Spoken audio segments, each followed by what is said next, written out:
আপুনি সহজেই কাৰোবাক বিশ্বাস কৰে নেকি? যদি কৰে তেন্তে চাওক আমাৰ এক বিশেষ প্ৰতিবেদন।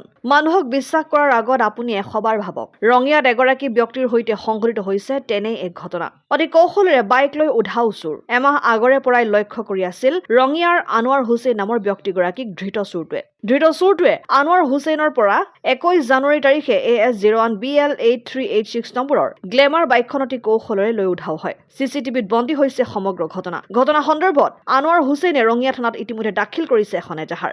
যোৱা 21 তাৰিখে গধূলি 5:30 মান বজাত এজন মোৰ মুখা চিনাকি, চকু চিনাকি ল'ৰাই আগৰ পৰাই চিনাকি, তেওঁ আহি ক'লে যে তিনিচুকীয়া যাব লাগে, টিকেট লাগে, টিকেটটো ৰেডি কৰা।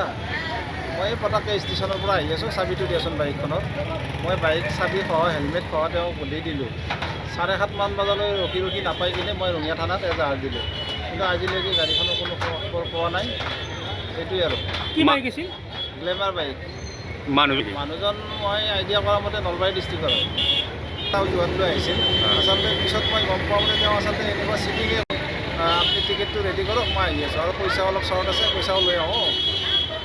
আগে পিছেও আহেনে? আগে পিছেও আহে, মোৰ লগত কথা বতৰা পাতে এনেকুৱা, কিন্তু নাম বা তেনেকৈ তেখেতৰ ফোন নম্বৰ মোৰ ওচৰত নাই। মই জনামতে তেখেত নলবাৰী ডিষ্ট্ৰিক্টৰ হয়। হেণ্ডচাম মানুহ, একদম সুন্দৰ হেণ্ডচাম, ক'ব নোৱাৰি যে তেওঁ চিটিং কৰে বা এইবিলাক দুৰ্নীতিৰ লগত জড়িত। থানাত এজাহাৰ দিছে? থানাত জমা গৈছে। সিদিনা ৰাতি মই 8:30 বজাত জনাইছোঁ। ৰঙিয়াৰ পৰা আইনাল হুছেইনৰ ৰিপৰ্ট, অসম আদিত্য।